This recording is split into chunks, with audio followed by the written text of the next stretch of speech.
For this demonstration, I have a vacuum pump for keeping wine, and I have a wine bottle, and I have some boiling water. So we're going to add some boiling water. Boiling water at atmospheric pressure is 100 degrees C.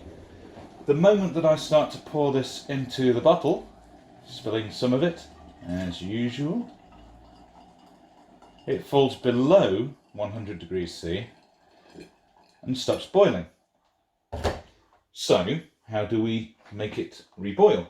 We remove some of the air pressure, and we do that using the wine pump. So remove some of the air pressure, and we can make the water reboil at a lower temperature.